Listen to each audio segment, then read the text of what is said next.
I got my delivery. நான் office விட்டு வந்துட்டு இருந்தேன். ஸ்கூட்டரில் வந்து என் ரோடுக்குள்ளே நுழையிறேன். ஒருத்தர் நின்றுட்டு இருந்தார் என் வீட்டு வெளியில். யாரா அது நம்ம வீட்டு வெளியிலன்னா பின்னாடி பெரிய பேக்கேஜ். அப்புறம் நினச்சேன், ஐயோ நம்மளோட பேக்கேஜ் தான் ஏதோ வருது அப்படின்னு. ரீசெண்டாக என்னோடய ஃபேஸ் வாஷ் வந்து யூஸ்வலாக நான் வாங்குகிற வெப்சைட்டில் வந்து இல்லை.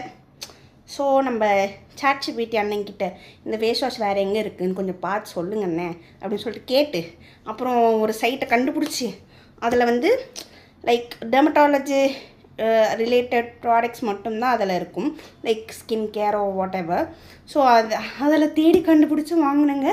இந்த வெப்சைட்டில் இதுதான் ஃபர்ஸ்ட் டைம் நான் வாங்குகிறேன். என்னோடய ப்ராடக்டை வந்து இப்போ தான் ஃபர்ஸ்ட் டைம் வாங்குகிறேன். ஸோ அதனால தான் லைவாக அன்பாக்ஸ் பண்ணலாம், ஆன் கேமரா அன்பாக்ஸ் பண்ணலான்னு சொல்லிட்டு வச்சுருக்கேன்.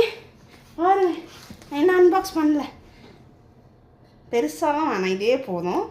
யார் இந்த மாதிரி அன்பாக்ஸ் பண்ணுவீங்கன்னு சொல்லுங்கள். இந்த பேக்கேஜை கிட்டது யாராவது காப்பாற்றுங்களே. இது கொடுத்துருக்காங்க கூடவே. நான் தான் வாங்கினேன்னா இல்லையே. சரி, இதுதான் என்னோடய ஃபேஸ் வாஷுங்க. கரெக்டாக தான் வாங்கியிருக்கேன்னா கரெக்டாக தான் வாங்கியிருக்கேன். கூடவே என்ன கொடுத்துருக்காங்கங்க.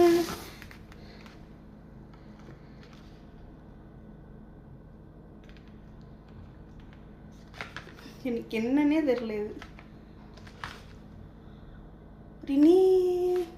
ரினீவ் செல்லுன்னு போட்டிருக்கு. எம்ஆர்பி 1260. 1260 எதுக்கும் என்னோடய ஆர்டர் லிஸ்ட்டை பார்த்துக்கிறேன் ஃபஸ்ட்டு. ஆமாம், நான் ஒன்று தாங்க வாங்கியிருக்கேன். ஆனால் எனக்கு வேறு ஏதோ ஒன்று எக்ஸ்ட்ராவாக கொடுத்துருக்காங்க.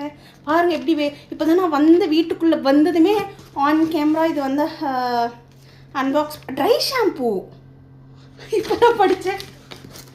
இது ட்ரை ஷாம்பூவா? ஐயோ, இப்போ தான் எனக்கு கொஞ்சம் நாளைக்கு முன்னாடி பை ஒன் கெட் ஒன்ல 2 ட்ரை ஷாம்பூ வச்சுருந்தேன். சரி, ட்ரை பண்ணுறேன். ட்ரை ஷாம்பூ எனக்கு நல்லாவே யூஸ் ஆகும். இதுதான் என்னோடய face wash, which is quite expensive. அதனால தான் இதை தேடி எப்படி சொல்கிறது, ஒரு கிளினிக்கல் டெர்மட்டாலஜிஸ்ட் சைட்டாக வாங்குவேன். இது புதுசாக இந்த சைட்டில் வந்து வாங்கியிருக்கேன். கிளினிக்கலி இதுலேயே வாங்கலாம் போலையே. ஆனால் இப்படி ஒரு டெலிவரி நான் வந்து வாங்கினதே இல்லை. வண்டி விட்டு இறங்குற போது நான் கரெக்டாக வரேன். அந்த மாதிரி யூஸ்வலாக வருவாங்க, கால் பண்ணுவாங்க, எல்லாம் லேட்டாக வருவாங்க. இன்றைக்கி வரும்னு போட்டிருந்தது. நாளைக்கு வரும்னு போட்டிருந்து இன்றைக்கி வந்துருச்சுன்னு நினைக்கிறேன். இல்லை, இன்றைக்கி தான் வரும்னு போட்டிருந்துச்சுன்னு நினைக்கிறேன். நான் கொஞ்சம் எக்ஸைட்டடாக இருக்கேன் இந்த பேக்கேஜ் ஓப்பன் பண்ணதுலேருந்து. லைக் பேக்கேஜ் கரெக்டாக நான் வரும்போது எங்கள் வீட்டில் வேறு யாரும் இல்லைங்க, பூட்டி இருந்தது. அப்படி கண்டி நான் கொஞ்சம் லேட்டாக வந்திருந்தேன்னா அப்புறம் என்ன யாருமே இல்லைன்னு கொண்டு போயிட்டு இருப்பாங்கல்ல. My god, the timing is fire.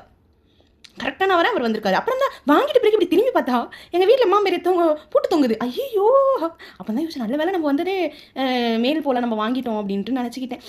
வாங்கிட்டு ஓப்பன் பண்ணும்போது இன்னும் பெரிய ஒரு surprise. I was so over the cloud.